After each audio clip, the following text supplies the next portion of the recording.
tours. Like, he just did them all. And I think, you know, I just remember the time. Had 7 cards in his hand. So he also won the first invitation. I have to give extra credit for winning invitation. He's going to have to get rid of a lot of cards. But, and this is a difficult It's your vote. It'd be interesting to see what he gets rid of. yeah, I realized last year, by the way, I could have saved myself a world of trouble if I just have taken Justice's name, replaced it with Chris Bakula, and just said, "Oh, I'm just voting for 5 invitational winners." I left it at that. Here is that Puts down a Mishra's. Mishra's and Wrath of God. Wow. But yeah, I got to put my vote together because the disenchant. actually, I'm not sure when this actually goes up, but very near to this going up, I have to make my official ballot for this year. So I'm still sorting it out, but I got to write it soon. And he doesn't have the 2 blue to cast the counter spell. But neither of these guys are on the ballot. If people are watching. Can cast the Wrath of God. The Stray, I just didn't play long enough. Yeah, Lakanto, I mean... Kanto came back. He played for a little while. Played a little, but didn't really do anything after this. Yeah, this was his sort of shining moment. Now, here, they're both equal at 3 lands. It's funny because the top 8 had a lot of names play in the it. strip mine, But play the straighted arrows. And then if Lestray I think puts who was out the a most 4th successful person. land, I mean, obviously, Justice went on to win 2 4 top 8s. Baxter had and then invoke 2 the top land 8s, I tax think. in response using He the tapped strip in mine. Dallas too. The same maneuver that Mark Hernandez. Yeah, Hammer obviously went on to win LA. Championships. Wow. Baxter's kind of funny. Baxter has the honor of being the only guy to twice in top 8s get game losses to deck misregistration. In fact, he was on Scott John's team for a while, PCL. Actually, your team. After you left. And I know the team used to always double check his deck list because he could not be. He could not do it himself. Cards that are easier to cast. However, that's not. Yeah, Preston did top actually 4 back. Just drew another millstone. Third one. Oh no, he lost against. He was top 8 back to back top 8. He lost against Darwin, I believe. Or the Lestray's deck is the more expensive deck with more expensive spells. Oh, maybe he beat Darwin. Black Vice out. There really has not been an effective. Oh no, Darwin lost to effective card Hammer. for Lestray. Yeah, the next top 8 was good too. I mean, the one with Hammer won. He just cast the balance. Like Darwin cast his first top 8. Scott's first top 8. When Lakanto had was it 6 cards in his hand, and now he draws a few Black people like Vice Jeffrey after Woods, he's already maybe down. Tyvus After forgot. he used the balance. I remember you, Jeffrey. You know, mind twist him down to 2. Oh, yeah, you could look at Bill in the back. Did he just draw He's that almost falling asleep.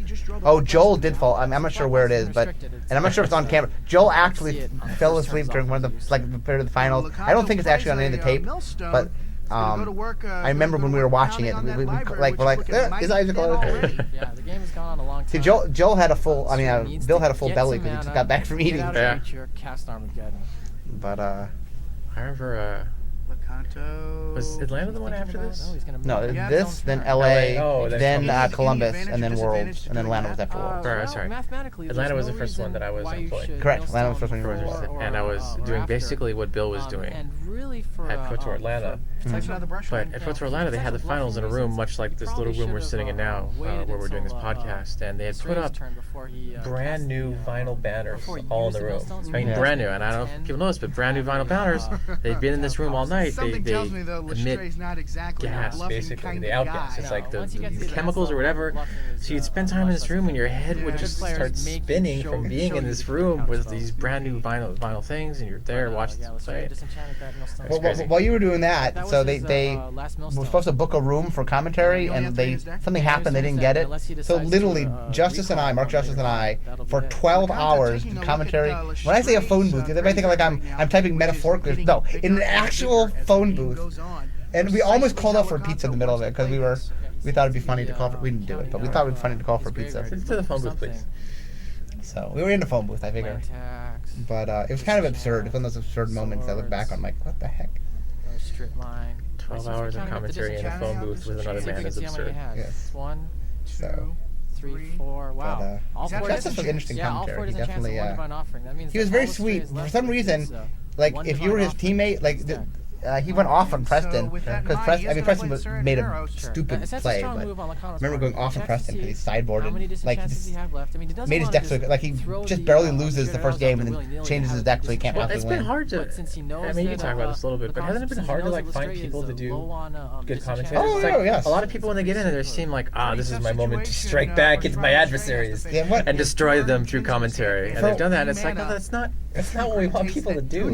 For a while, yeah, but look at that. I used to rotate. Like for a while, I did the play-by-play, and then I would have different pros do color. At least in the early days of the Pro Tour, and then we would rotate through them. And yeah, so many people would get in the booth and like they just changed.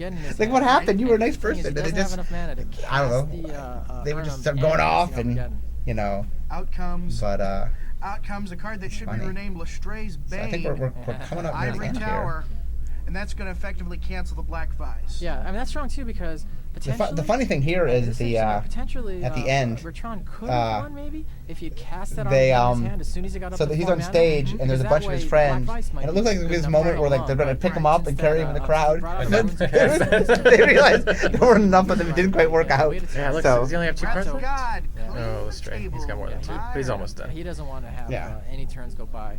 So the best part is that's what we look forward to is after this game, I think we have an interview with the winner.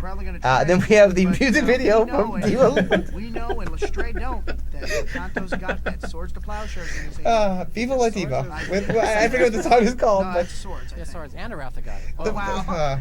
Either way, he wants to do it. Because all I think Magic, he's got it. videos should have a music video on them. Yes. And really, maybe it does belong right up front. maybe I was wrong to move it back to the credits. Swords, and that's going to change. Oh, and by the way, during the Diva La Diva videos, you'll have a chance to see me pick my ear. I noticed that watching this weekend. The high flambo. I don't know why the shot. But the serrated arrows that Lecanto has out, Would shut him down. It's like I'm interviewing. I mean, you just squish it right away. Squish it like a bug. He does Okay, have one more there's a turn high off. professional here. Well, We'll see what happens. He'll But probably be Lecanto getting to still him. has Actually, Aratha Armageddon, got it. baby. It's Wow. interesting that the serrated arrows right now is causing. The funny thing about this is Lestray, like, order of lead pair. one of the things that I noticed I about had the a chance to French talk to in the early days is before the event, and we were when they discussing get in a so many situation cards where they they're got most likely with going to lose, they would and, just quit. They really had very Like, little respect for serrated I remember there was a play with was it Hernandez? Like one of the games in the finals against Blumke in '95 Worlds. Like he had an out. Like if he had drawn a certain card, then I mean he had to draw the specific card and his deck was pretty big. But like he actually gave up before he was